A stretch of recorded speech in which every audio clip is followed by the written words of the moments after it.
and the National Urban League is out with this year's State of Black America. Its index of how close African Americans come to parity with white Americans is both promising and concerning. On the plus side, consider the category of civic engagement. The Urban League's index places Black Americans at 99.7%. If it was at 100%, that would mean a match with whites. But when it comes to social justice, Black Americans reach up to only 56% of equality with whites. And there is still a big gap in income. The median income for white households is just over $63,000 a year, compared to about $38,000 for black households. Now, a leading reason for that is high-paying jobs in the tech industry, and they are just not going to black engineers and other experts.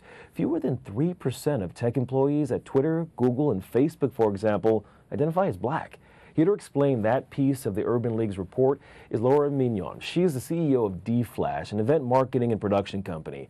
She's also the creator and host of the highly rated Reset podcast. Laura, welcome back. So what's getting between black tech workers and jobs in this highly paying industry? Well, I think it comes down to a matter of opportunity. It's if you tell us where to go and apply, we actually will.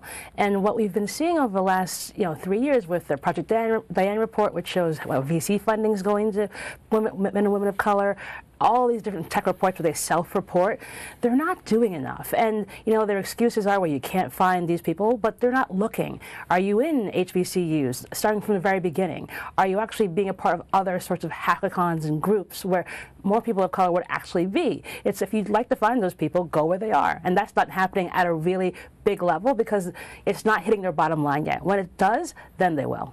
You have you're always looking at these issues.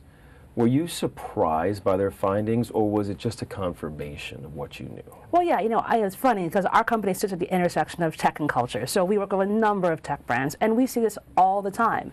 It's like, oh, how do I find these people who can be more diverse? And it's like, are you looking in different sectors? Are you calling out across brands? Because it's not just about getting people who know how to code.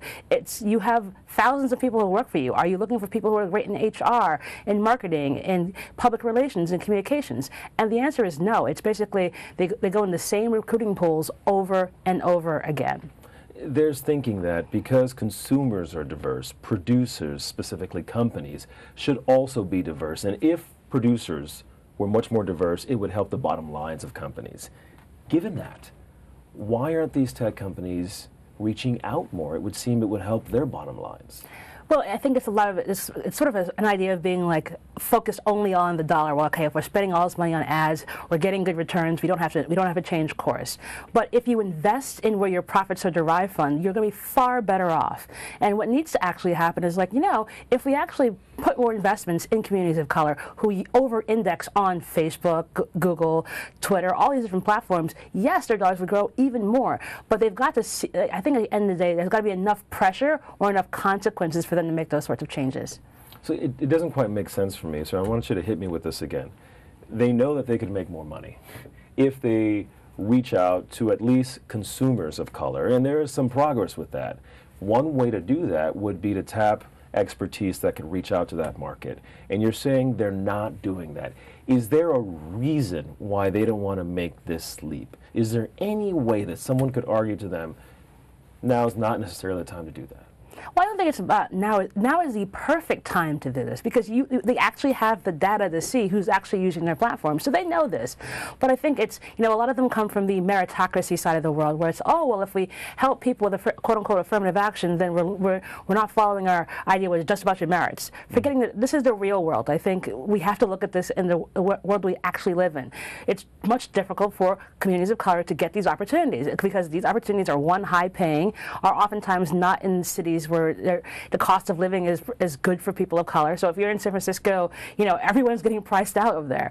And how are you going to bring someone who's going to be making $50,000 a year at a smaller job at one of these companies when they're not going to be able to survive? So it's really about being smart about the jobs they're actually offering people and diversifying that pool. Because again, they oftentimes think, well, if you just get kids to start coding in college, that will solve the problem. Well, there's hundreds of jobs that are available, and you're not doing anything to get those people in your doors as well. Are there any companies that are actually making headway? Can we look to any shining examples? Actually, one I really want to call out is Slack. So Slack basically is sort of instant messaging for businesses and groups. And so think of it this way. It sort of replaces email within a company. So rather than two people going back and forth on long email threads, you can basically make these Slack channels. And you can automatically send the messages and say, hey, is this document done? And someone will get back to you right away. Their CEO, from the very beginning, ingrained diversity from the ground up. So they don't have a head of diversity that's a sort of figurehead, but actually every single piece of their business is very, very diverse. From the lowest person on the totem pole all the way up to senior management is ingrained with women of color, women, all different types of people of color. And what's happened is the company's been ridiculously successful. They're growing at leaps and bounds, and the culture is as consistently rated as one of the best tech companies to work for everyone, not just your standard white guys who work in tech. Because someone will raise this issue, are you suggesting that the reason that they are successful is their diversity?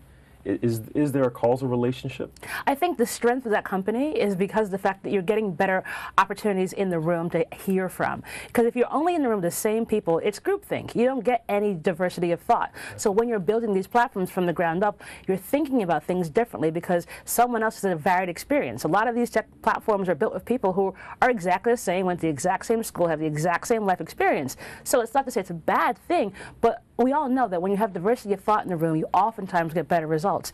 And I think from a use case and the ability for that platform like Slack to have been adopted so quickly was because they took in other thoughts and processes when they were building. What about companies like Blavity, founded by a black woman?